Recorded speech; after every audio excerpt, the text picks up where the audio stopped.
Children, in today's class we shall start with exercise 6.7, question number 7.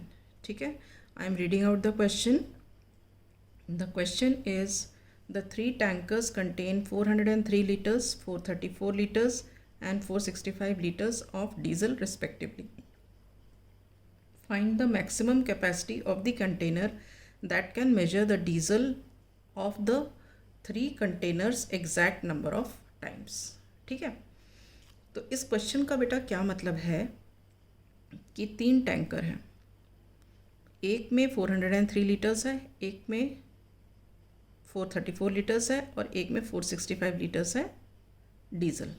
ठीक है, अब हमें एक मैक्सिमम कैपेसिटी का कंटेनर चाहिए जो इन तीनों को exact number of times measure कर सके. Exact number of times measure करने का मतलब ये है कि कंटेनर का मेजरमेंट ऐसा होना चाहिए कि जब हम इन्हें मेजर करें इस कैपेसिटी को तो वो कम्प्लीटली मेजर हो जाए. ऐसा ना हो कि 1 लीटर बच गया, किसी में आधा लीटर बच गया, किसी में कुछ बच गया. ठीक है, तो वो हमको मैक्सिमम कैपेसिटी कंटेनर का मेजरमेंट पता करना है. ठीक है, तो हम इसको एक छोटे एग्जाम्पल से समझते हैं कि मेरे पास मान लो 3 टैंकर्स हैं.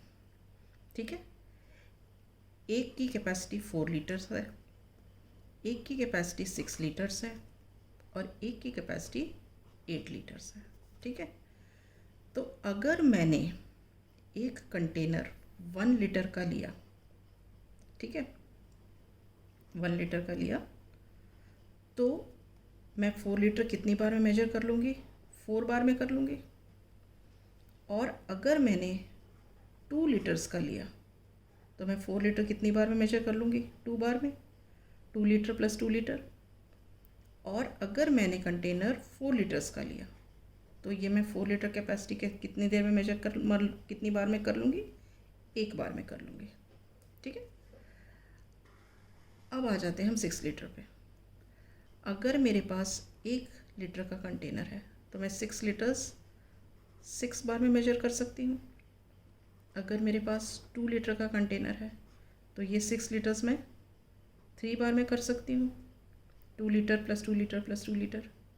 अगर मेरे पास 3 लीटर्स का कंटेनर है तो मैं ये 6 लीटर 2 बार में कर लूँगी. और अगर मेरे पास 6 लीटर्स का कंटेनर है तो ये मैं 1 बार में भी कर लूँगी. ठीक, अब आ जाते हैं 8 लीटर पर. अब 8 लीटर में अगर मेरे पास 1 लीटर का कंटेनर है तो मैं ये 8 बार में कर सकती हूँ मेजर 8 लीटर को. और अगर मेरे पास 2 लीटर का कंटेनर है तो मेरे को 4 बार में मैं मेजर कर लूँगी 2 लीटर 2 लीटर 2 लीटर 2 लीटर करके. अगर मेरे पास 4 लीटर्स का कंटेनर है तो मैं ये 2 बार में कर लूँगी 4 लीटर और 4 लीटर. ठीक है, और अगर मेरे पास 8 लीटर का कंटेनर है तो मैं ये 1 बार में ही कर लूँगी. ठीक है, मगर यहाँ पे क्या है, हमें क्या बोला गया है, we have to find the maximum capacity of the container. मेरे को कंटेनर एक ही मिलेगा. ठीक है, जिससे मुझे ये तीनों मेजरमेंट करने हैं एग्जैक्ट नंबर ऑफ टाइम्स में. तो मेरे पास क्या पॉसिबिलिटी है, ये देखो 1 लीटर यहाँ भी है, 1 लीटर यहाँ भी है, यहाँ भी है. तो मैं 1 लीटर का कंटेनर यूज़ कर सकती हूँ. 1 लीटर का यूज़ करूँगी तो ये 8 बार में कंप्लीट हो जाएगा, ये 6 बार में हो जाएगा और ये 4 बार में हो जाएगा. ठीक है, दूसरी पॉसिबिलिटी मेरे पास क्या है, 2 लीटर वाली भी है, क्योंकि तीनों के पास 2 लीटर का कंटेनर है. तो ये 2 लीटर से ये 4 बार में ख़त्म हो जाएगा, ये 3 बार में हो जाएगा और ये 2 बार में हो जाएगा. ठीक है, क्वेश्चन में क्या था, मैक्सिमम कैपेसिटी वाला कंटेनर लेना है. तो मैक्सिमम कैपेसिटी वाला कंटेनर क्या हो गया मेरा, ये 2 लीटर वाला कंटेनर हो गया. ठीक है, अब अगर इन जनरल हम देखें तो ये 1, 2 और 4, 1, 2 और 4 क्या है, ये फैक्टर्स ऑफ 4 है. और ये 1, 2, 3, 6 ये क्या है, ये फैक्टर्स ऑफ 6 है.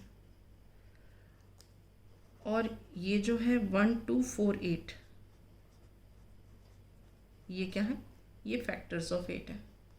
अब इसमें कॉमन फैक्टर्स क्या क्या हैं, ये 1, 1, 1, 2, 2 और 2. अब हाईएस्ट कॉमन फैक्टर क्या हो गया, हाईएस्ट कॉमन फैक्टर तो 2 हो गया. अब हाईएस्ट कॉमन फैक्टर का मतलब क्या होता है? HCF। इसका मतलब क्या है कि हम इस वाले क्वेश्चन में इन तीनों का HCF निकालेंगे। क्वेश्चन समझ में आया? ये मैंने छोटे क्वांटिटीज़ लेकर के आपको ये वाला क्वेश्चन एक्सप्लेन किया था। ठीक है, तो अब हम स्टेटमेंट्स लिखते हैं। ये क्या लिखा है? 3 tankers contain 403, 434 and 465 litres of diesel. तो हम क्या लिखेंगे सॉल्यूशन में? Quantity of diesel in first tanker 403 liters. Next, quantity of diesel in second tanker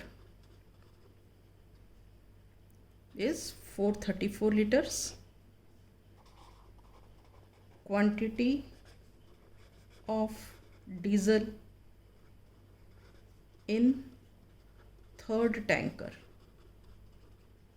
this is 465 liters. ठीक है, now the maximum capacity of a container that can measure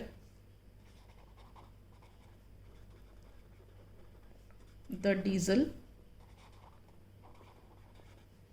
of 3 containers, exact number of times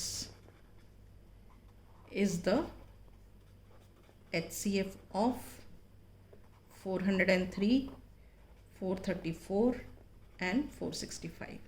अब इसमें एक word maximum भी use हुआ है, आप इससे भी लोकेट कर सकते हो कि ये वर्ड प्रॉब्लम जो है HCF वाला है। ठीक है, अब हम यहाँ पे निकालते हैं HCF। अब HCF मैंने पिछली बार जो क्वेश्चन किया था उसमें प्राइम फैक्टराइजेशन करके निकाला था। ठीक है, पहले वाले में अलग अलग फैक्टराइजेशन करके निकाला था और दूसरे वाले में इकट्ठे ले करके निकाला था। अब ये जो नंबर्स हैं थोड़े बड़े हैं, तो इसमें मुझे थोड़ी सी दिक्कत लगती है कि मैं कैसे देखूं कि ये किससे डिवाइड होगा या ये किससे होगा, या ऐसा कौन सा नंबर होगा जो ये तीनों को डिवाइड कर सकेगा। जहाँ ऐसी प्रॉब्लम आए वहाँ आप यूज़ करो continued division method. Continued division method क्या होता है कि पहले हम इन दोनों का HCF निकालते हैं, फिर जो HCF आता है फिर वो और इसका HCF निकालते हैं। तो हम पहले निकाल लेंगे HCF of 403 and 434 by continued division method. तो हम निकालते हैं HCF ऑफ 403 एंड 434। ठीक है, हमने लिख लिया 434 अंदर डिविडेंड क्योंकि बड़ा है और 403 बाहर, ये डिवाइज़र हो गया। दिस इज़ 1 ज़ा 403। ठीक है, 4 - 3 इज़ 1 और ये 3। अब ये जो रिमाइंडर आया ये नेक्स्ट स्टेप के लिए क्या बन जाता है? हमारा डिवाइज़र। और जो पिछला डिवाइज़र था वो क्या बन जाता है? डिविडेंड। तो ये आ गया 403 यहाँ पे। ठीक है, अब 31 1 ज़ा 31। ठीक है, अब ये 10 - 1 9 और ये आ गया 3। अब 31 3 ज़ा करो, 3 1 ज़ा 3 एंड 3 3 ज़ा 9। ठीक है, रिमाइंडर हो गया 0। तो यहाँ पे क्या हुआ? HCF of 434 and 403 is 31। 31 क्यों है? क्योंकि इस नंबर की वजह से ही तो हमारा जो आंसर है वो 0 आया है। ठीक है, अब हम क्या करेंगे? We will find the HCF of this third number and 31। अब हम यहाँ निकालते हैं HCF ऑफ 31 एंड 465। ठीक है, अब हम क्या करते हैं? 465 अंदर लिख लेते हैं, ये डिविडेंड हो गया और ये हमारा हो गया डिवाइज़र। 31 1 ज़ा 31, 6 - 1 5, 4 - 3 1 और ये 5। ठीक है, तो अब हम 5 से करके देखते हैं। 5 1 ज़ा 5 एंड 5 3 ज़ा 15, रिमाइंडर हो गया 0। तो अब इस 31 के कारण हमारा रिमाइंडर 0 आया, तो इसका मतलब क्या हुआ, HCF इज़ 31, इन दोनों का HCF 31 है। तो एक्चुअली क्या हुआ, HCF ऑफ 403, 434 एंड 465 इज़ 31, इन तीनों का HCF 31 है। तो हमारा जो मैक्सिमम कैपेसिटी का जो कंटेनर होगा वो कितने का होगा, 31 लीटर्स। तो आंसर में यहाँ छोटी सी जगह पता नहीं कैसे लिखूँगी, कोशिश करती हूँ। सो 31 litres can measure the 3 quantities exact number of times। मैंने जो ये 3 क्वांटिटीज़ लिखा है वो ये वाली क्वांटिटीज़ हैं, 403, 434 and 465। Okay, so with this I complete question number 7. In the next class I shall discuss the next question.